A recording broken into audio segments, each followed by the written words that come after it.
Donald Trump praised the removal of journalists like a little bag of popcorn at a rally yesterday, in a renewed rebuke of U.S. media.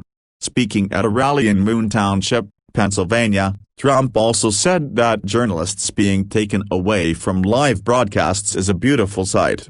They were grabbing them left and right. Sometimes they grabbed one guy.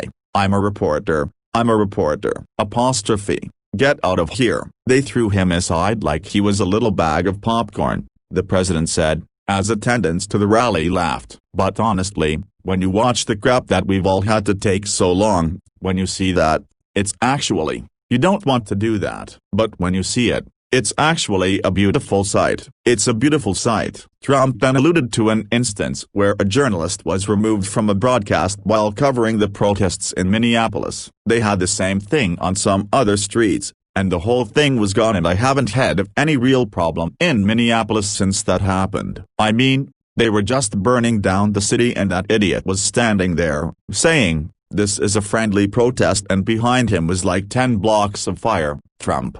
In late May, when demonstrations spurred in the city following the killing of George Floyd, a CNN journalist and 2 CNN crew members were arrested while they were covering the protests on a live broadcast.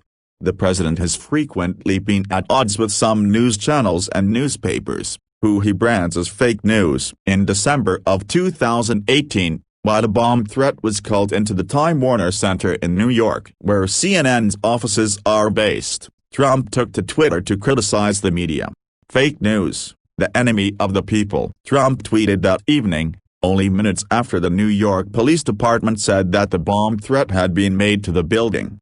The center was evacuated and thoroughly searched, but nothing was found to substantiate the threat. Earlier in September, while appearing on Fox News morning show Fox and Friends, the president argued that much of the U.S. media was the enemy of the people, but that Fox should not be categorized that way. He claimed that the New York Times, Washington Post, the networks should be considered enemies of the people. And nobody said it like I say it, but I say it loud and clear, it's the enemy of the people. After Fox and Friends host Steve Doocy pointed out that he and his colleagues are part of the press as well, asking the president if they were the enemy of the people as well, the president retracted.